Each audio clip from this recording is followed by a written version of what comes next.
In an agriculture classroom, the answers to a crop failure are usually right in front of you, neatly organized in a textbook. Out in a field with farmers demanding answers, all that certainty vanishes into noise.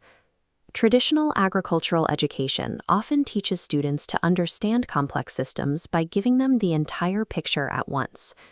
They look at a syllabus and see climate stress, soil drainage, and pest pressure as a tidy list of interacting variables.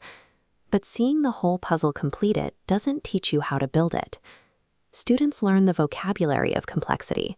They can state that a harvest failure has multiple causes, but they never experience the friction of actually gathering the evidence to prove it under pressure. A theoretical answer is useless when you're standing in the mud, staring down a ruined livelihood, and lacking the data to explain exactly why the crop died. This gap between knowing and proving is the foundation of an educational simulation called the Missing Maize. You play as Nadia, a newly graduated field officer dispatched to Kampung Seri Hujan to investigate a highly uneven harvest failure. The district council isn't interested in theories. They want one clear, actionable explanation for the failure, and they've given you exactly 3 days to find it.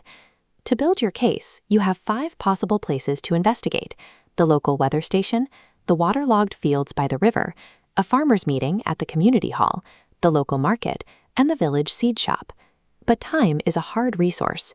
Your budget only allows for 4 site visits.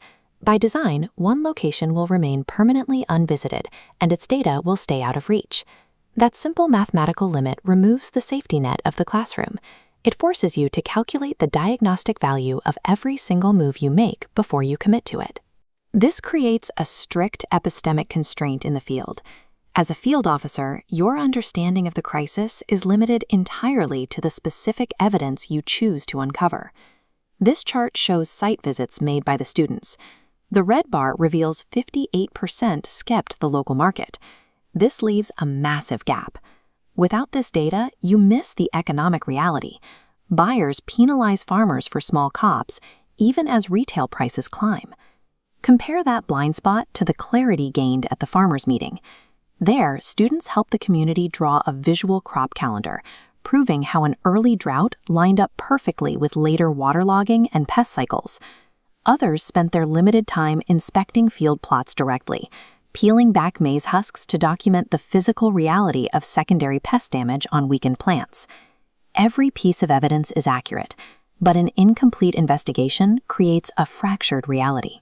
Leaving out a single domain, like the local economy, means you are trying to solve a biological crisis without understanding the financial damage amplifying it. Even when you pick the right location, the simulation is loaded with procedural traps.